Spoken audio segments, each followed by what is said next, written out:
mental health or drug problem. So with me today, I have Laurel Shabandi, who is our intervention manager and Westmoreland County SAP coordinator for St. Vincent College Prevention Projects. I'm Beth Joseph with St. Vincent College Prevention Projects. I manage our, what do I manage? I manage our prevention education and our community outreach. But first, I really want to thank Colleen Hughes from Westmoreland Drug and Alcohol Commission and Jolie Lovas and the Sarahs for giving us this opportunity to present today, but also to be forward thinking enough to put on, I don't know, they've had at least a couple of dozen webinars now that have really given people the opportunity to get some information about what's going on in state, locally, information from our own county, and really provided some education and some opportunities during a very difficult time. So I appreciate them being very forward thinking on that. So just some housekeeping issues. If you have a question as we go along, feel free to type it in the Q&A box or in the chat box. We're going to be monitoring that as we go, and if your question is pertinent to what we're talking about, we'll stop and we'll go ahead and address it right then and there. If not, we'll hold it till the end. Let's see, what else? I guess today the topic's a little bit different. I don't want to present that I'm some sort of parenting expert, although I do work with kids a lot. We do know some stuff about drug and alcohol, but today we're going to talk about some generalizations. And when we talk about youth, especially for my part, I'm generally talking about students between the ages of 12 and 17. And these kiddos are very unique and they all have their own individual personalities. So today, the idea is to give you some tools for your toolbox and some ideas and some food for thought. Not necessarily that every one of these ideas is perfect for every kid. You have to know your student, your kids that you work with, and know their personality and do what's best for them. Parenting is not for cowards, and you have to really know your kid and do what's best for them and at each and every situation. But one thing I do want to do is encourage you that you matter. As a parent, as an educator, you have a tremendous influence on the students that you work with. And sometimes it's hard to recognize that because you get a hair flip and an eye roll, but they really are paying attention to what you do and they really do care about what you think. So it matters what you think of them, even though they present that they don't care about what you think about them. So 1 out of 3 youth cite that losing their parents' respect or the pride they have from their parents are some of the main reasons why they don't use drugs or alcohol. So they're using that bond with you as part of the reason why they don't use. They do pay attention to what we say and what we do. That means they listen to our words even though it seems like they don't listen to our words. And they do notice what we do when we don't think they're noticing. That means if we smoke or we drink or we use drugs and alcohol, they see that and they're seeing you as a model for that. So in order to demonstrate how important parents really are, we took a look at the PACE survey. And we looked at, this was for 2017, the 2019 PACE survey information should be out probably any day now if it hasn't been released within the past couple of days. And they looked at drinking rates of 12th graders. And they asked the question, my parents have clear rules about drugs and alcohol. And of the kids that had drank, we saw 41% said, yes, my parents have clear rules. 70% kids said, no, my parents don't have clear rules about drugs and alcohol, had used. So clearly, When parents have rules and enforce rules, kids are less likely to use drugs or alcohol. One thing we know, again, another generalization, we know that kids are using at a younger and younger age. Right now it's about 12.5 is the first age of use. That trend has been coming down for years. There have been some recent studies that perhaps we're starting to see kids delay their use a little bit, but in general, almost at an alarming rate, young age that they're using. So we know with drug and alcohol prevention that you want to talk with them and give them information 2 years before the first age of use. So if we're talking about 12.5, we're talking about providing lots of drug and alcohol information to them at the age of 9, 10, 11 years old. So there is a real case for talking to them while they're young.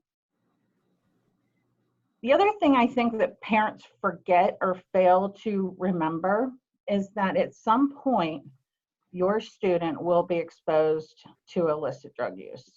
They will be asked to use drugs. And most kids are shocked when it happens, and most parents don't really think about the fact that that will happen until it's already happened.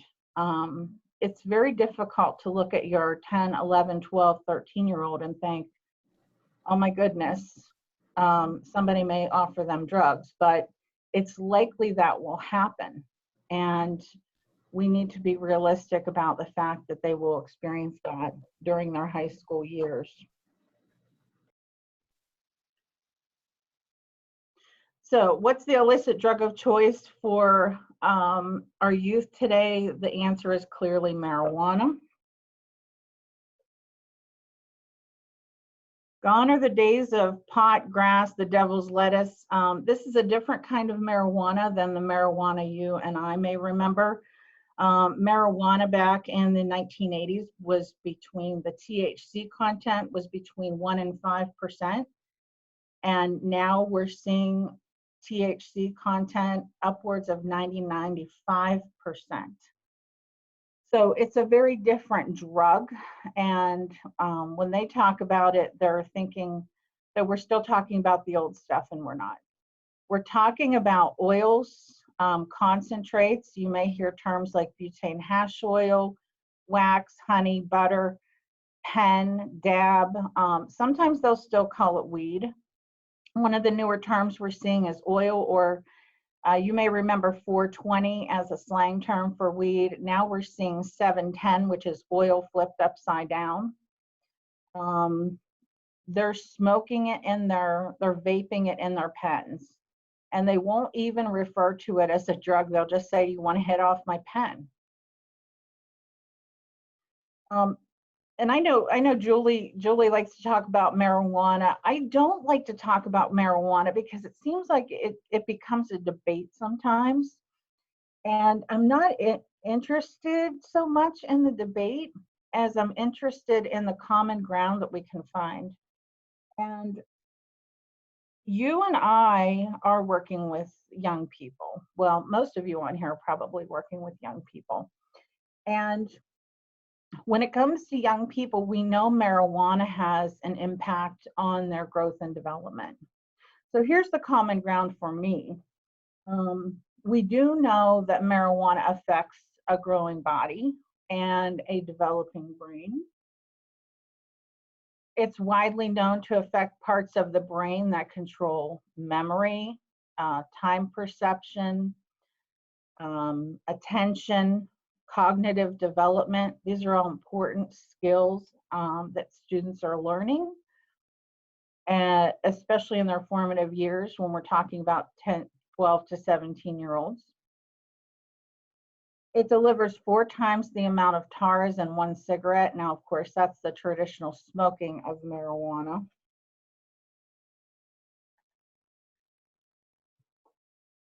And we also sometimes forget to talk about the fact that some people do become dependent or addicted to this drug and experience withdrawal symptoms. So that's between 5 and 10% of regular users will develop an issue with this. And again, the THC concentration is so much higher. And along with that, we're seeing kids do something that they might refer to as tweaking out. They're having psychological side effects that go along with the high concentration of THC that look like paranoia, agitation, and other mental health issues that may present.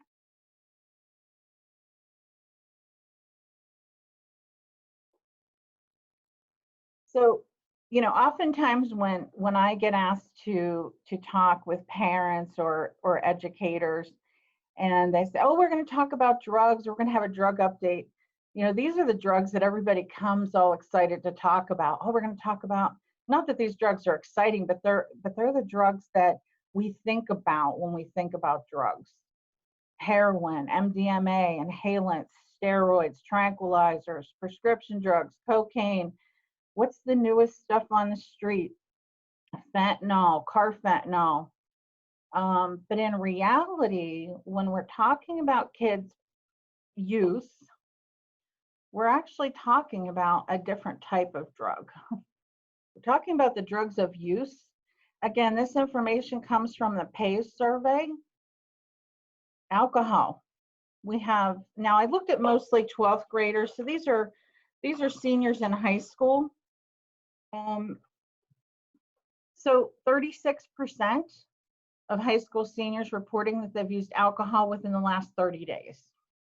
So this is pretty regular use in my view.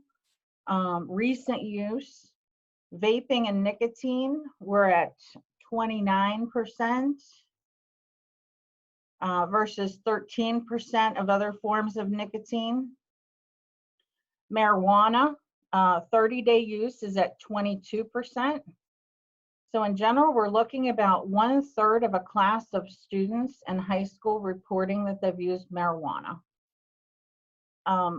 I find this alarming, especially in light of the fact that it's still an illegal, federally illegal drug. So kids are clearly getting mixed messages. And I also added prescription drugs on here. It's a little bit convoluted in the data because they break down the prescription drugs by type. But I looked strictly at narcotics, and it was at 9% of narcotic prescription drug use. So you're much more likely to catch kids drinking under the bleachers at a football game than you are to find MDMA. And I'm not saying you won't find that in your school. I'm simply saying the likelihood of kids doing some of these other drugs are much higher. You're much more likely to catch kids vaping in the bathroom than you are to find somebody cooking methamphetamine.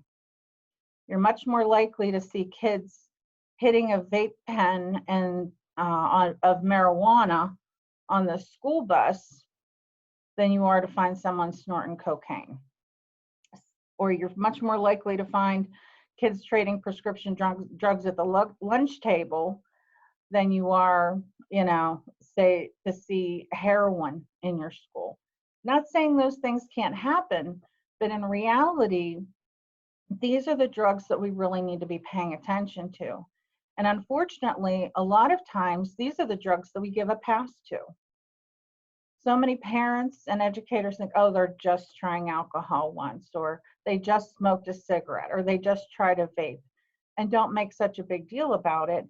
And then I talk to parents years later, and they have a student with a pretty significant drug problem and missed all of these opportunities along the way to intervene. And Laurel can attest to, maybe it's one of my pet peeves, but I say it all the time. The earlier we intervene and the earlier we do something, the better the chances of putting these kids on a path to be successful. So don't be afraid to say something when you catch kids doing these kinds of things, rather than waiting for a more significant problem. So that brings me right to the point where, it's important for us to talk to kids. And that's where you come in. So whether you're a parent or an educator, you have some opportunities to influence what these kids do and what these kids say. And the first one I want to talk about is just say it. Don't assume it. Sometimes the words literally need to come out of your mouth, and you need to say things directly to kids. They're walking out the door, no drugs or alcohol while you're out. Let them know that that's on your mind and that's the expectation. Sometimes I throw in little stories about my own kids, and someday they'll find out that I do it. I'm the mother of 3 girls.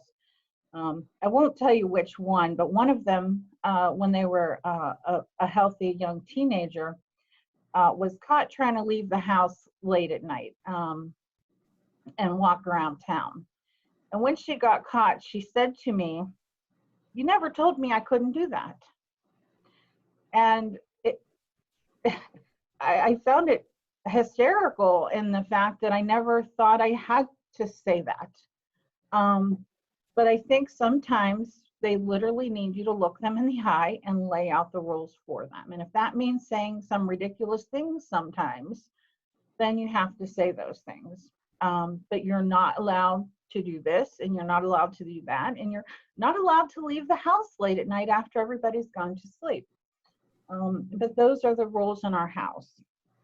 So it is important. We've seen studies where kids report lower drug use when their parents say, talk to them and set clear rules for them. So the other thing is know the facts, know the who, what, when, where, and why. I really love, I guess I have a love-hate relationship with cell phones, but as much as they can be a hindrance, I like to use them to my benefit when I can. And your cell phone can do that. There are apps you can put on your phone. There's one that comes to mind, Life 360, that I use, and it shows me exactly where my child is. So make sure that the facts are matching up together. You know exactly what they're doing, who they're with, what's going on, get all the information. It's okay to be that parent. I want the parent's phone number. I want to know where you're going to be. I want to know who's all going to be there. Kids actually love to have boundaries. And if you're an educator on here, you know that as well. So, you know, again, just really use that to your advantage. I used to love to ask kids to take pictures of things. Oh, you're at Jenna's house? Go ahead and send me a picture of Jenna's mom. You know, and then when they save pictures in their library, I would get clever and say, send me a picture of Jenna's mom holding up the newspaper. Give me a picture of Jenna's mom, you know, giving me a high five, or, you know, something. So I always use those tools to my advantage as much as I possibly could. And then I would sometimes check in on those things and check the facts. It's okay to do that too. For the most part, I trusted my kids. But if I had a suspicion or a concern, or even just for fun, it's okay to check up on those things. You're going to be hanging out at a bonfire tonight? You know what? I just decided to drop by. I had some graham crackers and marshmallows in my car for you guys to make s'mores. I thought I'd stop by and drop these off for you. I'm just dropping them off and I'm on my way. But it gave me an opportunity to stop by and see what was going on and just check in. And it's also okay for them to know that at any moment, somebody might stop by and check in on me. So absolutely, as parents, that's our right and our responsibility. So stay involved in your child's life. Some of this goes without saying, but I also want to remind educators that they can do this too. I've been in rooms with teachers, some fabulous teachers, and as kids are walking in the door, you know, the teacher saying, oh, hey, I saw your game last night, good job. How's the musical going? Hey, has your grandma still teaching you how to crochet? So everything from important things to small mundane things, but taking a moment to know that student and just a simple sentence to check in and let them know that somebody's there, somebody's got an eye on you, somebody's paying attention to what you do, and you have an adult in your life that cares. Again, set the rules. Kids love rules. As educators, I love when I go into a room and a teacher has the rules on the wall. Everybody knows exactly what the expectations are. They're consistent and fair for everybody. But as parents, we need to set clear rules for our kids as well. And along with that, you have to enforce those rules. So when somebody violates the rule, there's a punishment or consequence to that. And parents need to make sure we follow through with those. And, it's really tough when they do something and it's going to affect them or hurt them, but it is important that we follow through. And I think it's important to mention that the punishment needs to fit the crime, not to be too hard on them. There's nothing sweeter than redemption and allowing kids to understand that everybody makes mistakes and you can correct this mistake, or at least attempt to correct it, make something good come out of it. And at the end of it, be able to say, hey, good job. I'm proud of you for, taking responsibility. I know that was tough. I've seen some really tough, rough kids that appeared to not care what anybody thought of them, get a great big huge smile on their face when one person said, hey, you did a good job, or hey, I'm proud of you, because deep down inside they really are asking for our acceptance, and they really are asking for our respect and acceptance. So we can certainly give that back to them.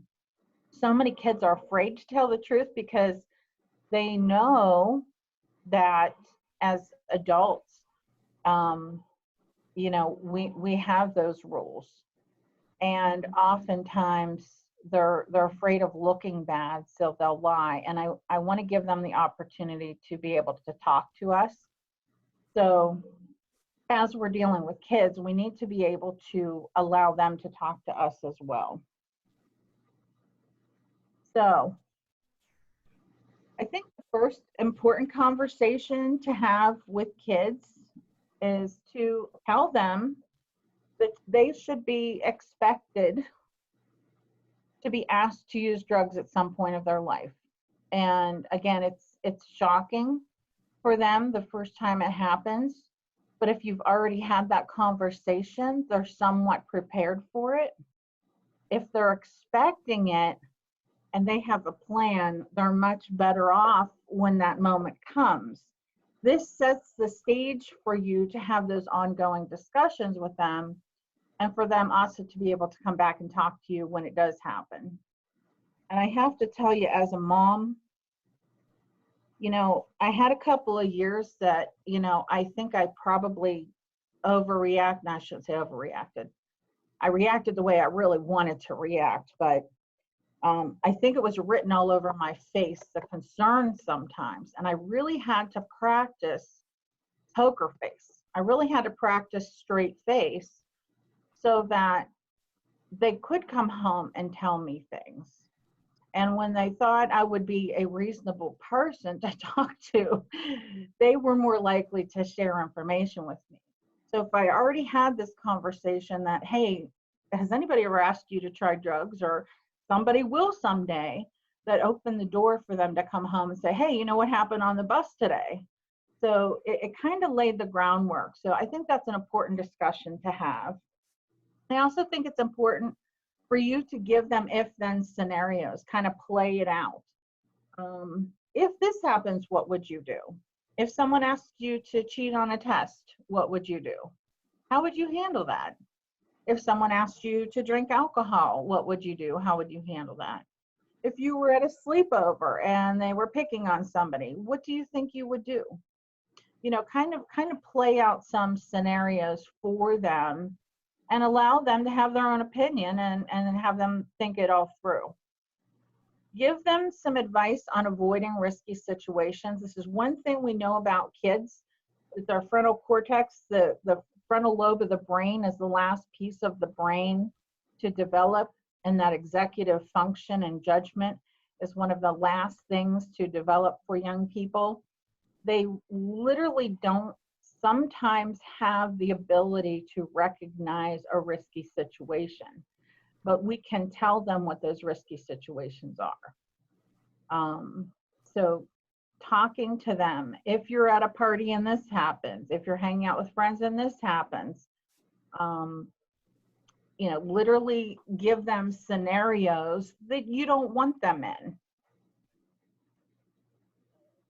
And I'm going to just go back to this for 1 second. Another really great thing that can sometimes happen is parents and students can come into an agreement that might look something like a contract, that you can sit down with them and say, here are the things that you're agreeing and I'm agreeing won't happen. And if they do, you promise you'll call me or text me or whatever the expectation would be.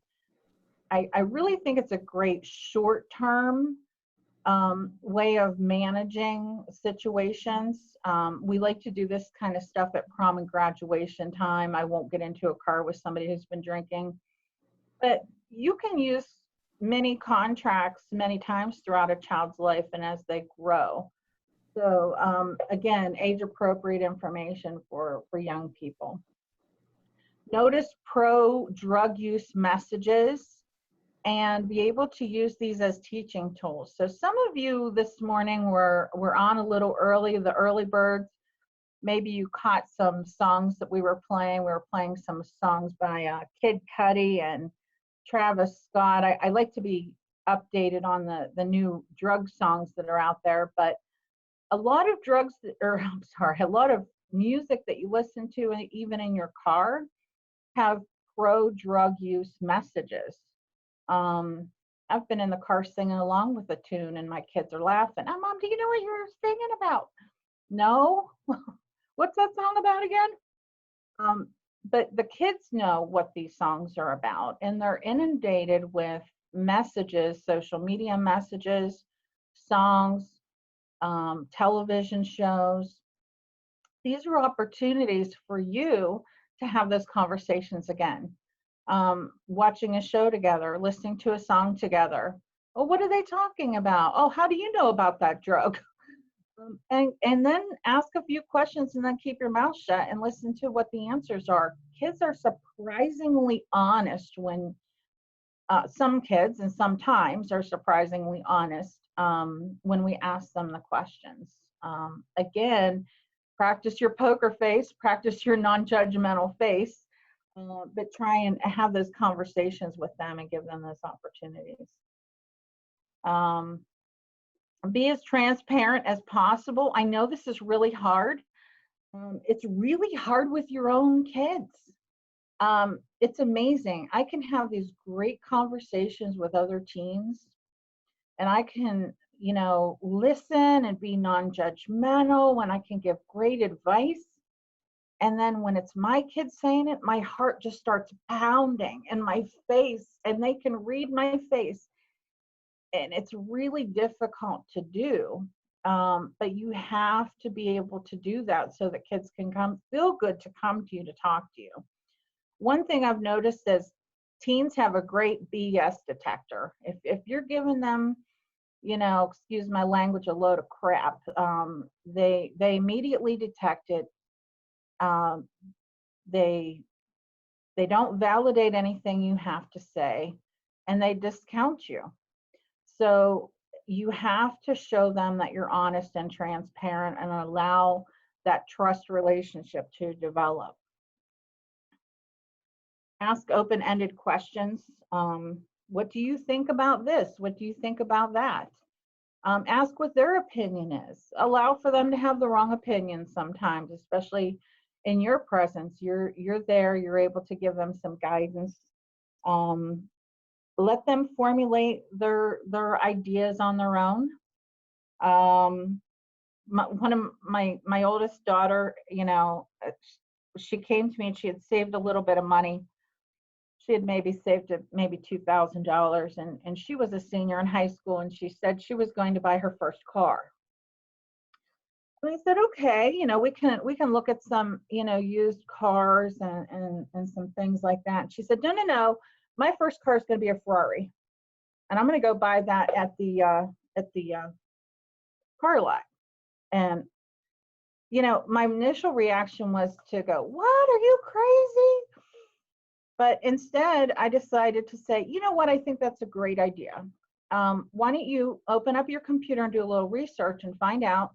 You can even call around and find out how much of a down payment, what your monthly payment will be, and see if your little job there will cover your payment. And she came back to me about 3 hours later and said, you know what, Mom, I think maybe we could look at those used cars you were talking about. Oh, okay.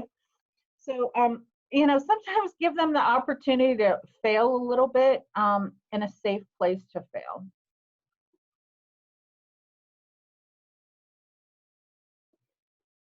Again, truth, the facts, appropriate age, appropriate information. Don't lie. Especially about marijuana, we sometimes want to exaggerate things. I think we need to just have really truthful conversations. And we have to know their age and their cognitive level. We have to know what their social skill level is, and make sure we're kind of adapting it to their needs at that moment. So here's the big question. This comes up a lot. And the big question is this, what do you do when your child says to you, your teenage child says, did you ever use drugs? Now, you know that they're looking for a way out on this one. So there's a couple of ways to handle it. The first one is, you really pretty much avoid the question and you don't answer, but you say why. Here's the conundrum that you have with this. If I say, yes, I've tried drugs, well, then you think that's permission and that's okay for you to use drugs. And if I say, no, I've never used drugs, well, you're just a nerd and you don't know what it's like. So I explain why. You need to explain why you're not answering that. Here's why, because there's no right answer to this. And just because I do something doesn't necessarily mean that it's okay for you. Or because I did something doesn't necessarily mean it's okay for you. That's not really the answer I would prefer to use. I would prefer to handle this a little different way. At least for me, I just want to be honest and explain that you can use this to your advantage if you did have any consequences that happened. I've seen parents that have been incarcerated or have had a DUI or have had some sort of consequence from using drugs or alcohol, and they're able to use that as a teaching tool to say, hey, I've messed some things up in my life. I don't want that for you, and that's why I'm telling you about this so that you can learn from my mistakes. But also, I like to talk about the fact that things are very different now, and that's where I'm going to show you. This is a picture of my dad's first car that he bought from a car lot. It's a Chevy Vega, and he bought I'm going to tell you how old I am now. So he bought this car in 1972. I was 3 years old, and if you can see in the back of this car back here, there's a little space. And that was my spot in the car. So when we got in the car, I would climb up there and I would lay under that window and I could see the sky and the stars and the sun and the clouds. And I just had a great time. I think I spent the years between, 3 years old and maybe 6 or 7 in that spot. My point is this, you wouldn't dream about putting your kid in that car right now. And you wouldn't dream of not having your child in a car seat or a seatbelt. In fact, we used to stick the seatbelts in between the seats if the car did have seatbelts. But things are different now. Safety standards are different now. Drugs are different now. So you can't compare what life was like 20 or 30 or 40 years ago to the way life is now. And students need to be able to adapt to a new time. These are new drugs. The drugs that are out are very potent, and they need to understand that we can't make comparisons. So when suspicions arise, so this is a time you've done the groundwork, you've talked to your kid, your student, but you're starting to get some suspicions. I'm a big fan of checking rooms. I don't think kids have a right to privacy. This is my house. This is your house. You're allowed to check your child's room. I try to err on the side of, privacy when I can. But I certainly have the right to check in if I feel the need to. So my philosophy has always been, I generally leave my kids alone, but every once in a while I check in on things in the room. Somebody in one of the earlier webinars said a great time is putting clothes away. You're putting the laundry away, go and check in the room. But certainly if I had a suspicion or felt something was off or had a concern, I would most definitely check the room, and I would check everything in the room. I would look under the bed and by the window and check through drawers. I wouldn't be disrespectful, throwing things around, but I would check as thoroughly as I could. So I think parents need to be able to balance privacy and also their responsibility to check rooms. So, I'm a big fan of that, and I absolutely think you have every right and responsibility to do that. And if you are seeing some things and you do suspect your child is on drugs, don't ask, are you on drugs? The answer you're going to get is no, because first of all, sometimes what you think of as drugs and what they think of as drugs are completely different. Some kids think that alcohol, vaping, and marijuana don't constitute something they would consider drugs, but you might. So that's one issue with asking that question. But the other issue is 9 chances out of 10 they're not gonna tell you the truth because they don't want you to look at them any differently. They don't want to lose your respect. So I think a much better way to approach it is to say something along the lines of, I'm seeing some things that concern me, and I want you to tell me about it. And give them that opportunity to have that discussion. And maybe it goes deeper than drugs. Maybe the issue is something you didn't suspect it was, but you're giving them the opportunity to have a conversation with you and lay out their concerns as well, rather than you accusing them of something. So I think that's a great approach. There's also drug tests you can get. You can buy them over the counter. I've even seen them at the dollar store. You can buy marijuana tests. I certainly think it's a tool for your toolbox. Some parents are very good at using drug screens to their advantage. My approach has always been a little different with drug tests. I think you have to balance it out. If you feel the need to use one or you're concerned enough, certainly use that. There are some pros and cons with using drug tests as well. Sometimes if you're testing the wrong thing and you get a drug test that's negative, then they've proven to you they're not using drugs and perhaps they're using something else. I kind of like to use them as a tool for my kids to know is there, but I don't use. I have a drug kit. It's still in my bathroom to this day. I've had it there for about 12 years. And when you open the cupboard to get a towel, it sits there. It's within eye shot of anybody who opens the cupboard. So all 3 of my kids have known it's sitting right there, but I've never used it. And I like to tell them, hey, I trust you enough. I don't need to use that. But if I really feel the need, I will. So I don't like to think of it as a threat, but I do like them to think of it as, you know, my mom does feel good about me, and I don't want to disappoint by using drugs. So in some respects, kids don't use drugs for those reasons. Um, so again, you have to kind of weigh that out for yourself, what you feel good about, knowing your student, knowing your child, what works best for you, but that's certainly a tool for your toolbox. If your child actually admits they've used or are using drugs, don't drop it.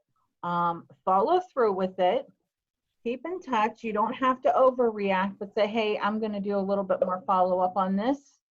Let me think about this, and we'll talk about this again in a little bit. And that's where Laurel comes in. I'm going to turn things over to Laurel Shabandi here in just a moment so that she can tell you what steps you can take from there. All right, Laurel. Beth, there was one quick question in the Q&A. It just said, if you do things like show up to where your kid is, won't that foster a feeling of the child not feeling trusted by you?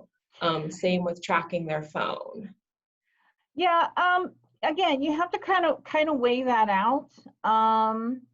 You know, largely I didn't show up and surprise my kids, but you know, once in a while I did.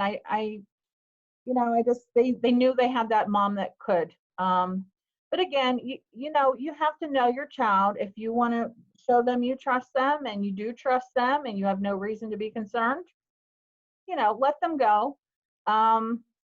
The Parents 360, or I'm sorry, Life 360, it's again another tool. I know the IU also has another tracking for your phone. Laurel, I don't know if you know which one that one's called. I don't know if Mama Bear or something, maybe. There might be one called Mama Bear. Again, tools for you at your disposal to think about, to use. I do use Life 360. I have a new driver, and that's the agreement we've had for the time being while she's driving my car.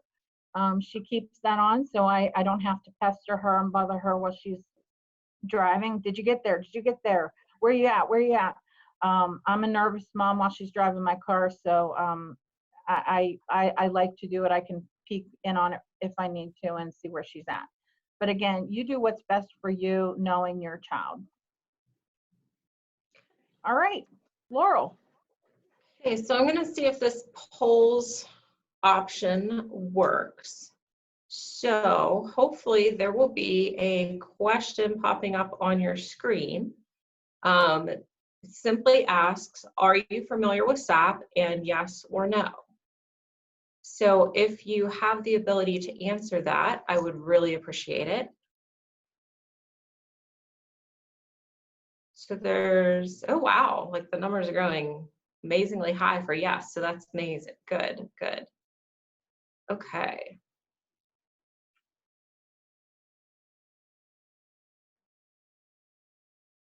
Right, so I mean, right now we're at like 84%, and that's of like 140 some people. So obviously you guys do have some knowledge of it, and that is great because it can really be a resource for the students that you work with, for the youth that you provide services for, and just, you know, being a parent for your son or daughter.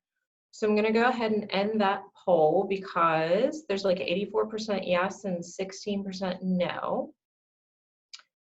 So what we want to look at is SAP is something that's not new. Sometimes people feel that SAP has a new, something new come to their school, et cetera, but it's actually been around for a really long time. It's been around since 1987, and then it's continued to evolve through the years. And SAP is just not something that comes together simply through a couple members working in the schools. It's actually through 3 different entities. So the PA Department of Education, the PA Department of Human Services, and the PA Department of Drug and Alcohol Programs. It takes all of these folks working together to make sure that the student assistance programs are in the school and able to assist students and families as much as possible. Sometimes folks will say, well, I don't really know if SAP's in my school. I don't think we really have to have that. You actually do in the state of Pennsylvania. All schools are required to have it. That's charter schools, cyber schools. And if you have some time on your hands and you need a new Google search, if you actually do Act 211 of 1990 in the state of Pennsylvania, that outlines specifically how schools have the duty of being able to provide these student assistance programs to help their students out that are in need. And what the student assistance teams do is they help to remove barriers to learning. You know, we have a lot of students with a lot of needs. Sometimes it's not just the student, sometimes it's the family in general as well. So the original premise behind SAP was to really look at three very broad categories, which you can really put a lot of different things into. With helping to remove barriers to learning, we're looking obviously suicide risk, substance use, which Beth was speaking to, and then the last category of mental health concerns. With these, obviously SAP is not going to be your very first go-to thing. You're going to want to maintain or help obtain safety with the student first, and then follow through after that, but we'll talk about some of that in the upcoming minutes. But if you have students that are expressing to you, you know, I'm feeling suicidal and really feeling it would be better if I weren't here, those types of things, all of the schools have policies and procedures that they follow for that actually occurring. Now, if you're, say, providing services to a youth or you're a parent at home and you're hearing these things, obviously once you know, hopefully are able to have that child be assessed and get whatever services that they may need, then a great follow-up piece to that is getting the school on board with that through the student assistance programs. And your SAP teams are extremely confidential. There are only certain members of the SAP team trained, so you don't have to feel that if I talk to the administrator and ask if the school has any extra available resources that they might be able to help my son or daughter with, that the whole entire school is going to know that my daughter was on the behavioral health unit for 7 days. It's not that basis at all. Confidentiality is a big piece.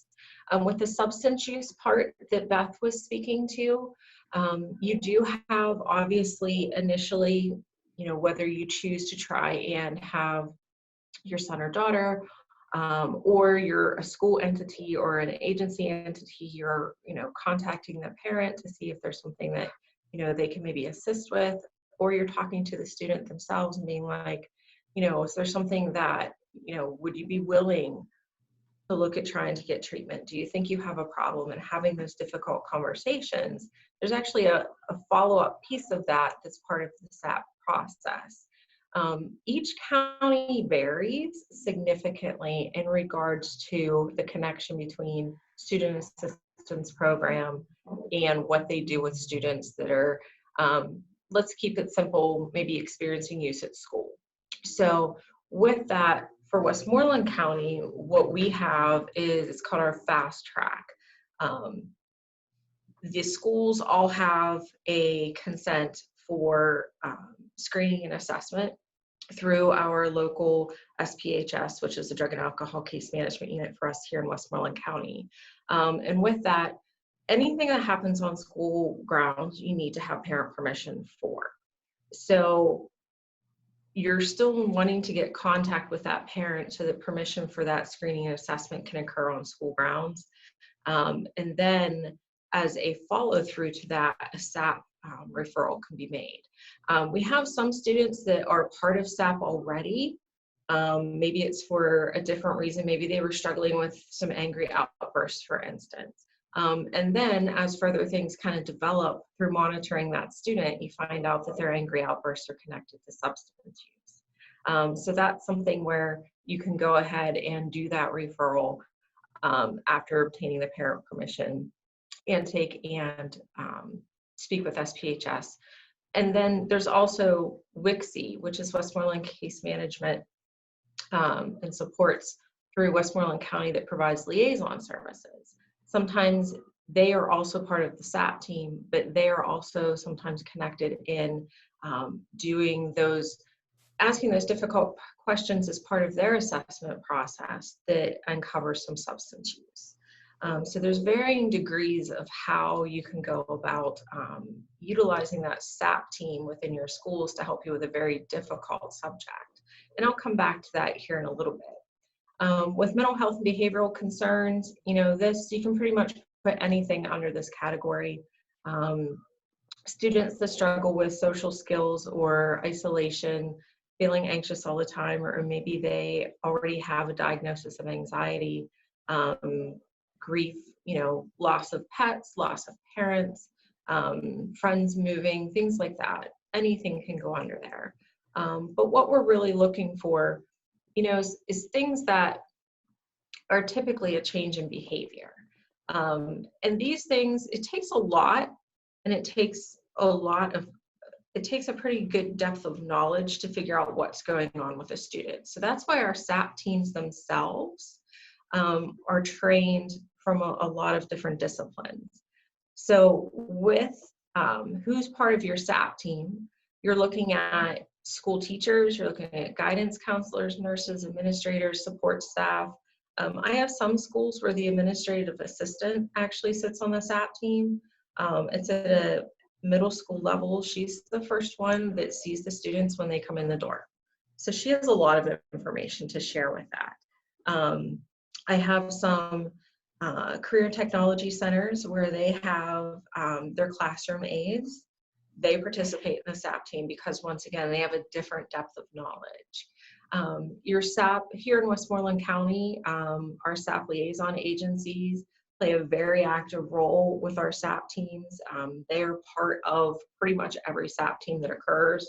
That doesn't always necessarily occur in some of the other counties. It just depends on what resources you have available.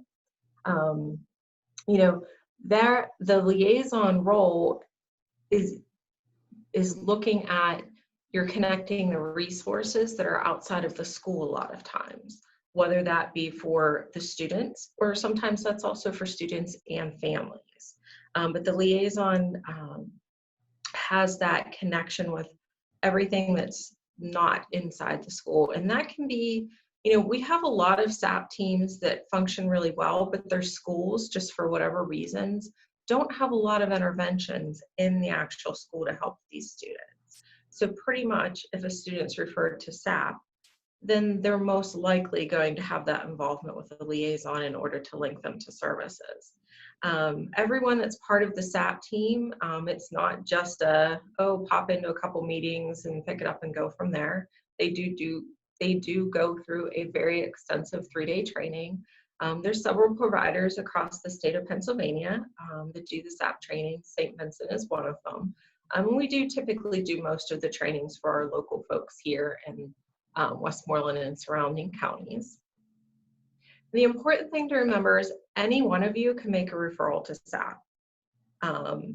If you're not quite sure how to make a referral, we'll cover that here in a little bit. But looking at, if you are an agency person working with a youth and you're wondering, is there anything within the school that might be able to help support them better, maybe a check-in kind of deal or a mentoring program, things like that, contact your school and ask to talk to somebody about the student assistance program. Parents, sometimes we'll have youth in school that aren't exhibiting any behaviors in school, which the SAP process is largely based upon changes in observable behaviors. However, we might not be seeing anything in the schools, but a parent calls in and says, I just wanted to let you know, my son's father has recently been incarcerated, and here at home, he's been more isolative, hasn't really been wanting to follow rules, things like that. How are they in school? And then when the school's like, well, really, we're not having any problems here, but the mom's still, well, is there anything extra that might be able to be done? Then you're still going to offer SAP, even though you're not seeing anything per se in school. That parent calling you with their concern, you definitely want to make sure that you follow through with the SAP referral process for that. Any member of school staff can make a referral. That includes your bus drivers, that includes your nutrition staff, janitors, anyone. Students can refer themselves, students can refer other students. That's something that's really kind of picked up this year.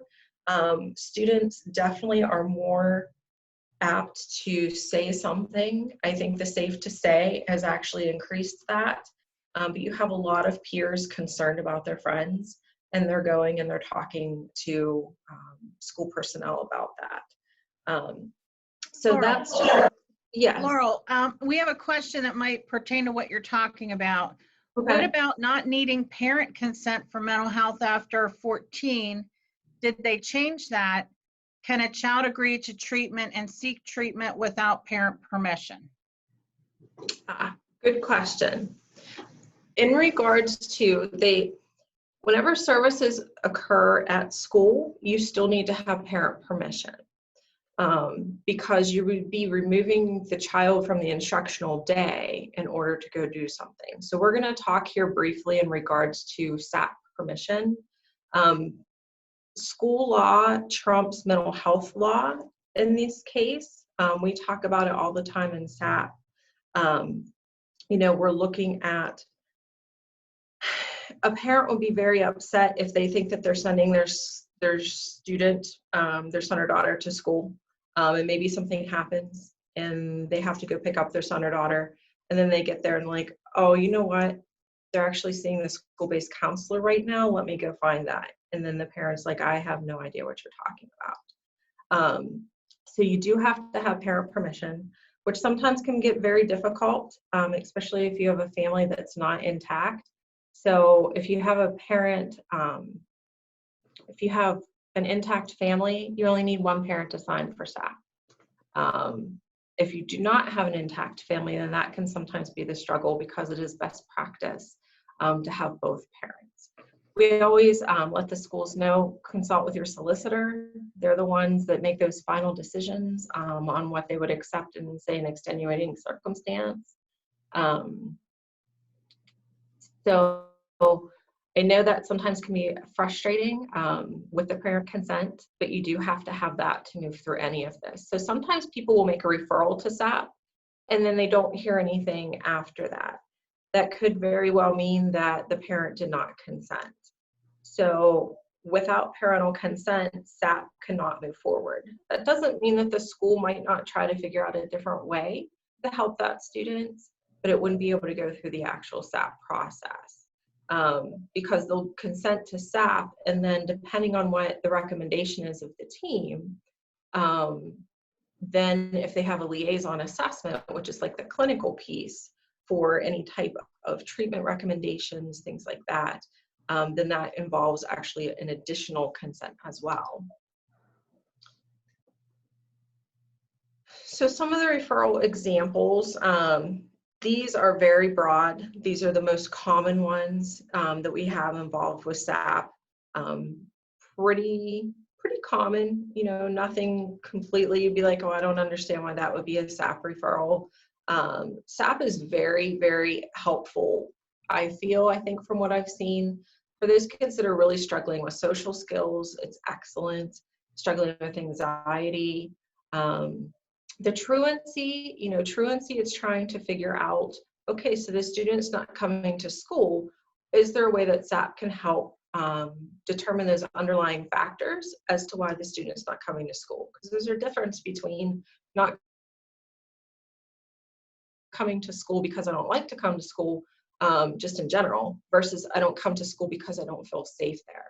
Maybe there's some instances of peers who are not very nice to them, or maybe they're fearful of someone, those types of things. Totally different scenarios there, so that's why SAP has that connection with truancy.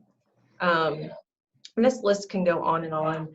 If you have a student that's verbalizing something to you, as well as a parent that's verbalizing something to you, that's more based on what someone's saying, that can still be a SAP referral, even though it's not necessarily an observed behavior. This is just covering, once again, that SAP is voluntary, and that you do need the parental consent.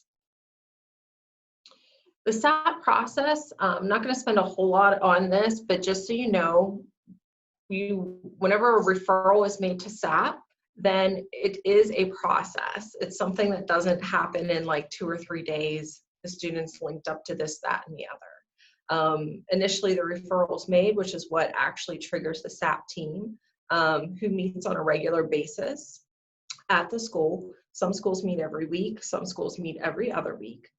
But they take and discuss the new referrals that are made, and those referrals are written.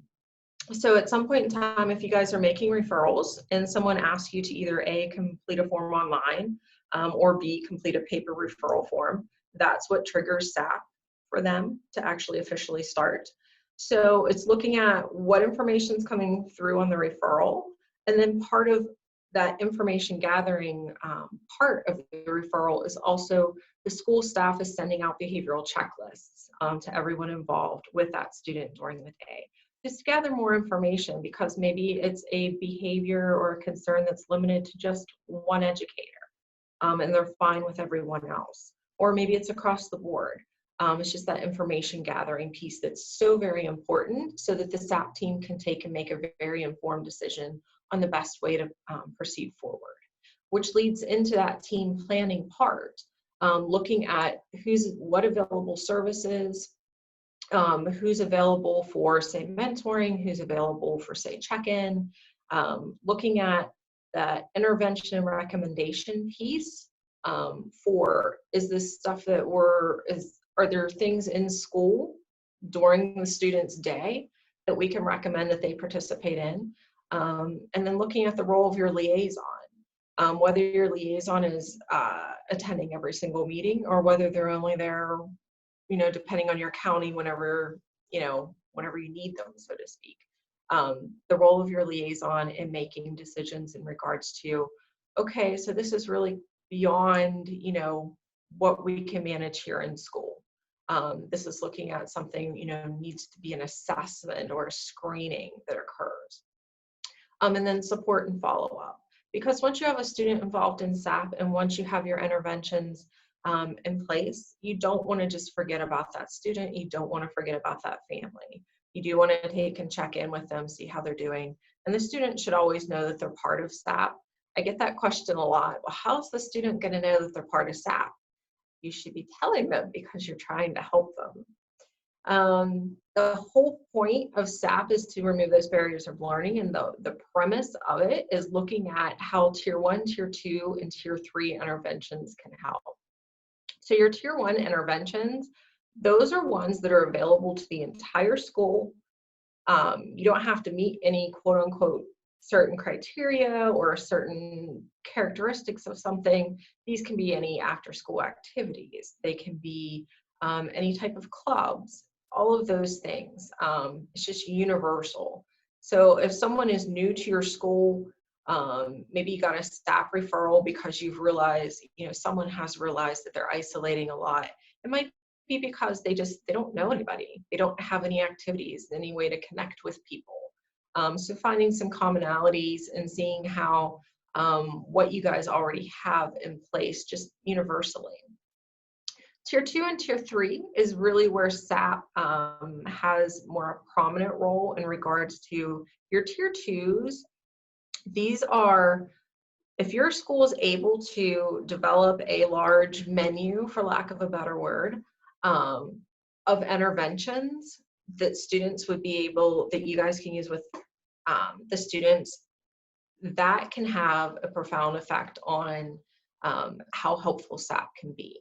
And we have simple things such as lunch bunches at the elementary level, more at the intermediate level and high school. You have check-in and check-outs with students. There's mentoring.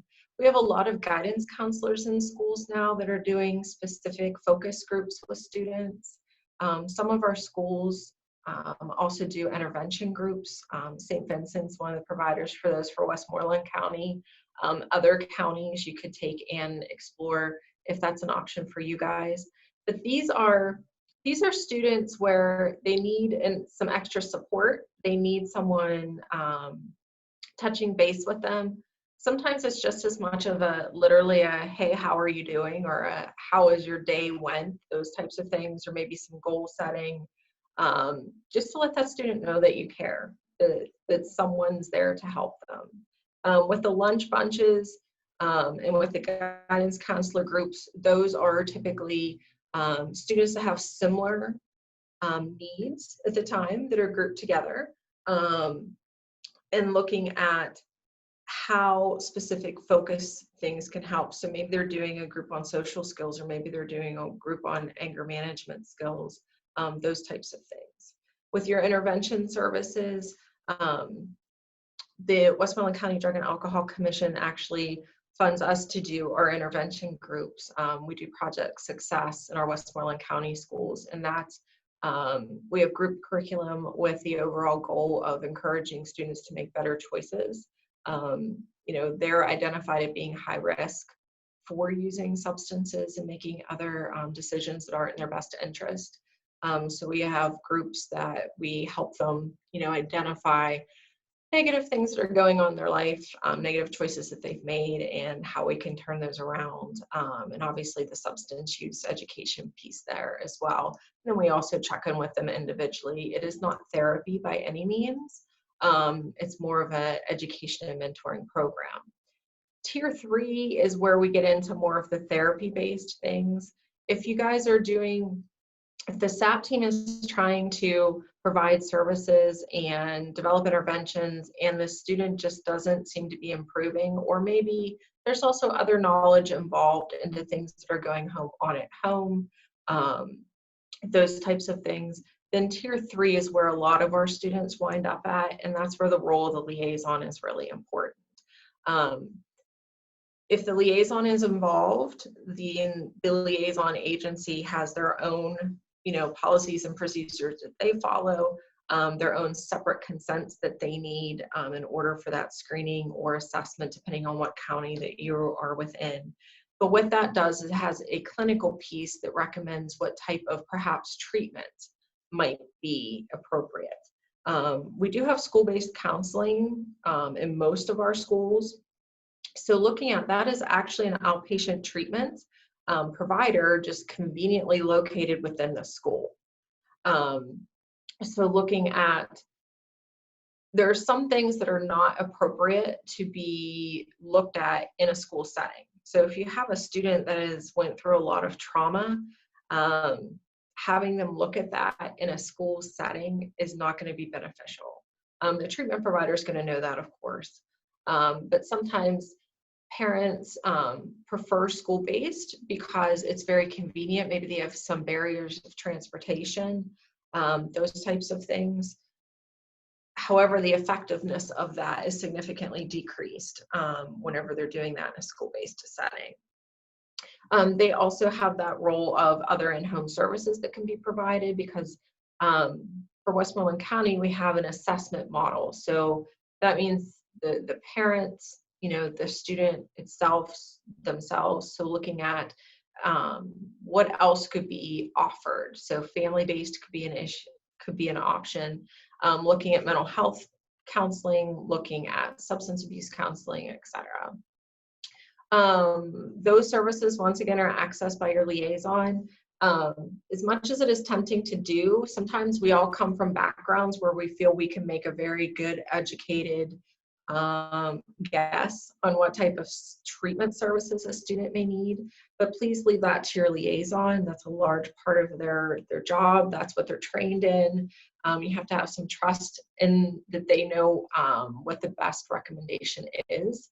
And that also is transferring then, you know, you don't want to take that liability as a SAP team to, you know what, we think that the student would best benefit from school-based counseling when it was actually an issue that was a substance abuse issue that they actually needed inpatient treatment for.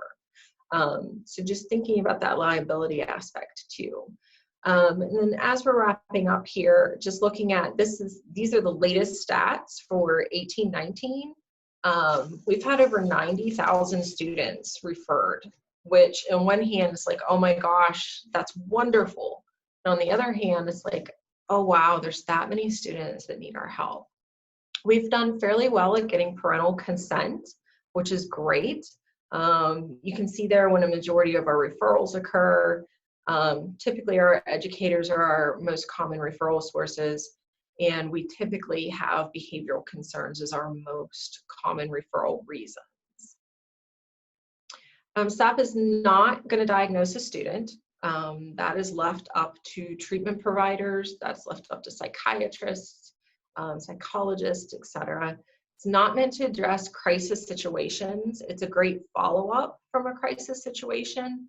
So if you have a student that has, been 302'd, or they've been voluntarily admitted to the mental health unit, or there's been some sort of significant crisis, whatever it might be going on, a great follow-up is, hey, we have the student assistance program at the school. Let's take and make a referral. And SAP isn't disciplinary in nature. It's not if you agree to have your daughter consent, or if you agree for your daughter to participate in SAP, then we won't go to the magistrate and pursue truancy charges. That takes the voluntary part out of it. How do you find out about SAP? Just ask.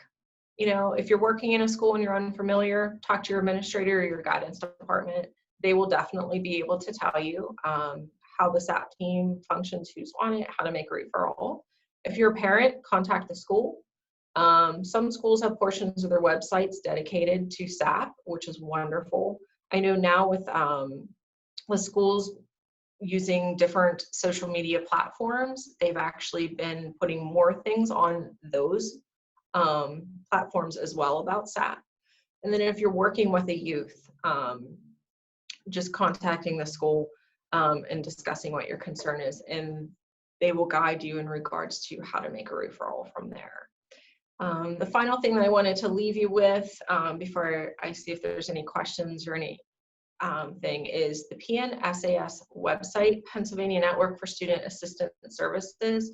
This is listed on the resource sheet that you guys will get whenever they send out the survey. I'm sorry, not the survey, the certificate of completion. They're a great resource for SAP programs. It has information on there for teams, for liaisons, for agencies, how to find SAP trainings, a lot of different links to great websites that provide great information for youth. And they have been updating that fairly frequently over the last couple months, which is great. So with that, Beth, are there any questions? Yes, Laura, we have a couple questions. The first one is, when a person requests SAP help, does the school automatically contact children and youth? No. So schools obviously do have that mandated reporter that they follow for situations that warrant that. However, making a SAP referral does not necessarily mean, unless the only thing I could think of is if the SAP referral is, I'm aware of someone is in an abusive situation, but it's still two separate things. Like the CYF referral would be made because of a totally different requirement versus SAP. So just because a student's experiencing some stress at home, or a student is anxious at school or having anger issues, things like that, or dad's incarcerated, mom's incarcerated, it doesn't necessarily mean that there's CYF involvement. Very rarely, I shouldn't say, it's probably a little bit more than rarely, but it's not often. Okay. All right, so we have a comment and another question. So here's the comment from Rebecca. Many of our schools have trauma therapy in school, and while I don't completely disagree with your statements, for many kids, school is their safe place. And we're such a rural county that most students are unable to get counseling otherwise. Mm-hmm. Yeah, and you know what? If your school has a specific trauma-based therapist, that is excellent. And I'm sure that treatment providing agency has made sure that they're very attuned to what they're talking about, And I'm sure the school is also aware of other things that might be occurring. So that's great that you have the ability to do that. Okay, and your next question is from Lisa. What happens if students do not get permission for a liaison? Good question.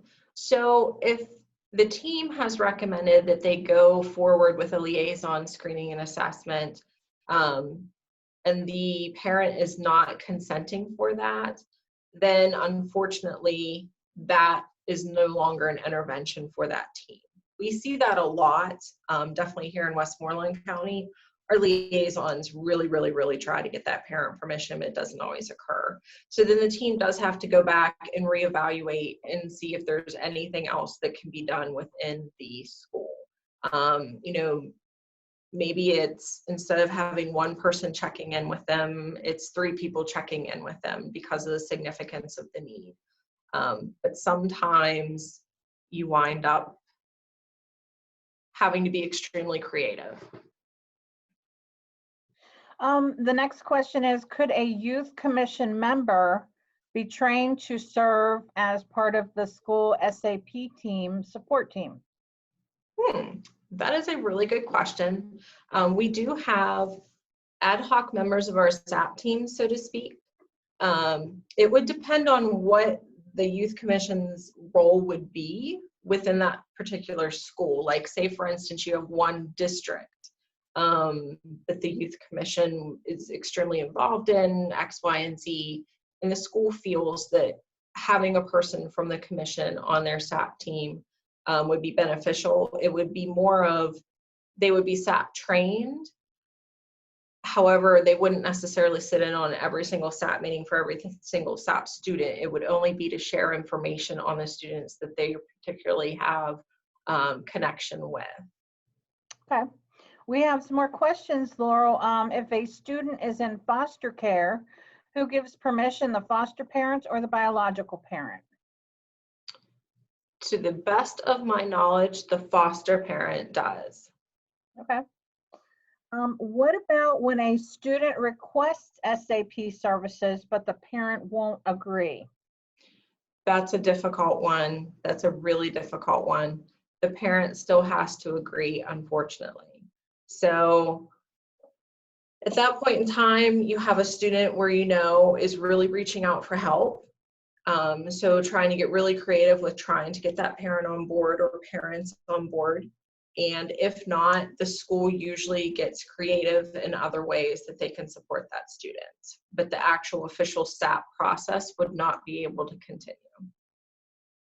Okay. Is the SAP program available at the collegiate level, or is there an existing program available at the college level?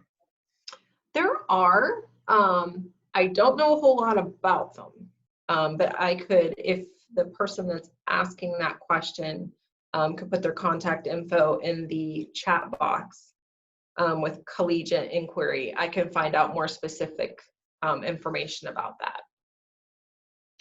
And we have a question. Our intervention specialist gives out a lot of resources for our students and families. Okay, that's great. Yes.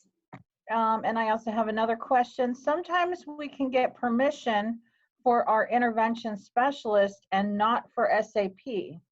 Can they share this with SAP? No.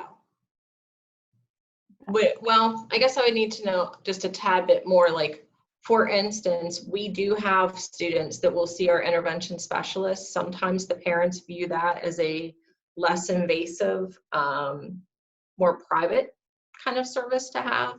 So they will give permission for intervention, but not for actual SAP.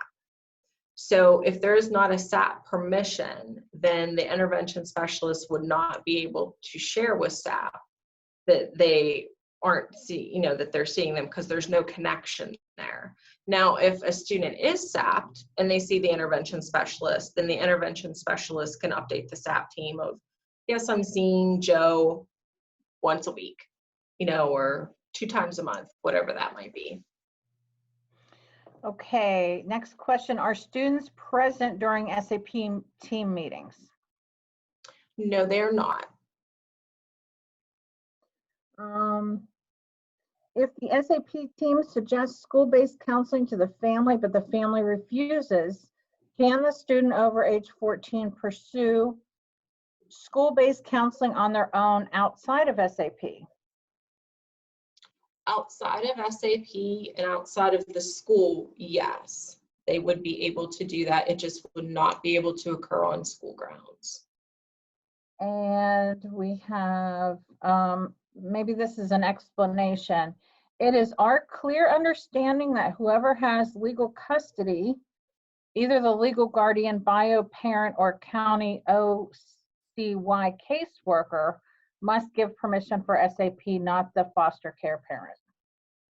Okay, So I do apologize for that.